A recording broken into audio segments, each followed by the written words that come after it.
Okay, well this is my video for my manual muscle testing for my shoulder movements. So the first one I would need to do if I was the COTA for my patient, I would have them ask if they wanted to stand up or sit down, and for the sake of this video, we'll have them sit down. And I would have them move their arm up in a flex position with their hand in forearm neutral and see if they could move their arm upwards in flex position against gravity. And for my resistance test, I'd have them put it at about 90 degrees. I would place my hand proximal to the elbow and then stabilize at the shoulder and see if they could hold my resistance.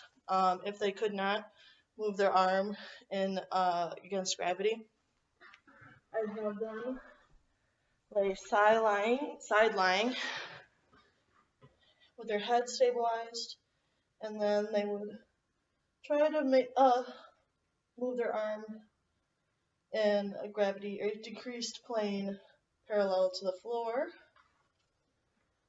Next is shoulder extension. So they'd go back to their sitting position and they would have their palm facing the backwards towards them, the back wall. And they would try to move their arm in full range of motion in extension for shoulder extension. And then I would place my hand proximal to the elbow, still on the humerus, and have them hold my resistance a little bit less than full range of motion, and see if they could hold my resistance while I am stabilizing the scapula. And if the patient could not lift their arm against gravity, I'd have them do side lying again. For the sake of this video, I'll be laying backwards with their head stabilized again, and they would try to move their arm backward with in a gravity decreased plane parallel to the floor. Next is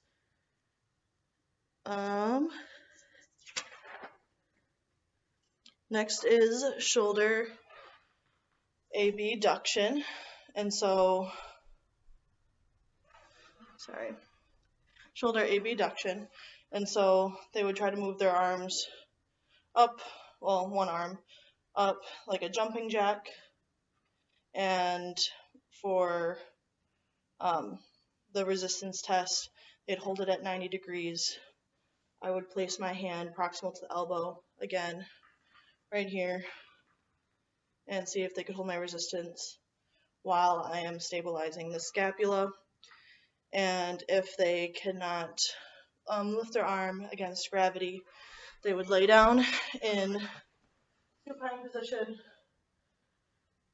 and they would try to lift their arm as if they were doing jumping jacks while laying down, or like a snow angel, to see if they could move their arm in full rotation in a gravity decreased plane parallel to the floor. Next is shoulder external rotation, and so they would hold their arm about 90 degrees up in the air, straight up and down, and then they would try to move their hand up towards the ceiling and reach back as far as they could for shoulder external rotation. And for the resistance test, they would move their arm about mid-range. I would put my hand proximal to the wrist to see if they could hold my resistance at a halfway midpoint. And if they could not move their arm against gravity, then they would move their arm down this way and see if they could move their arm outward in horizontal rotation by their body and see if they could move out that way.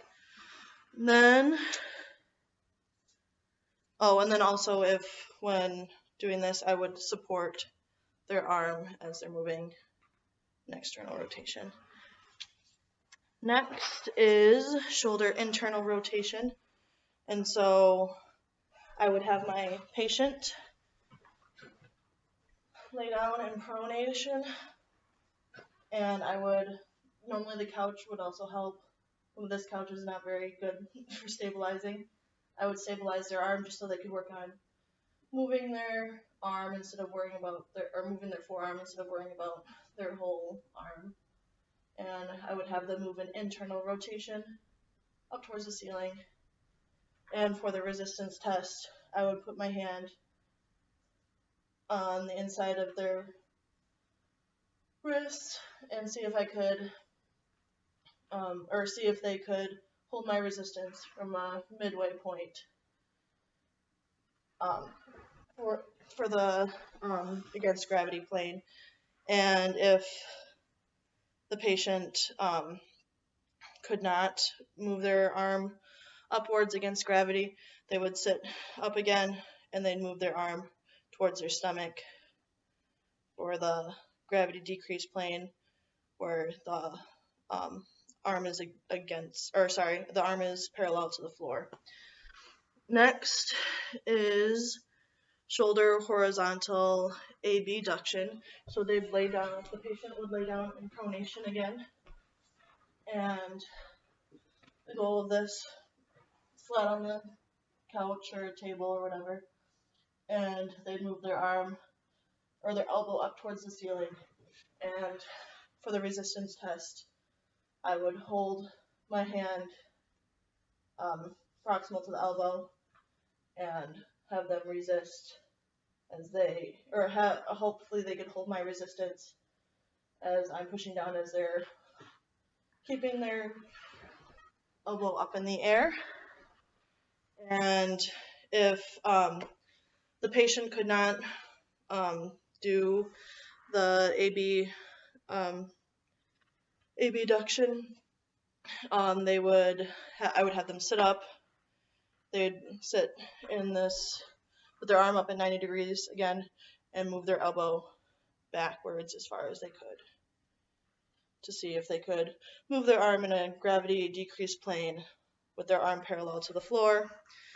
And lastly is horizontal adduction.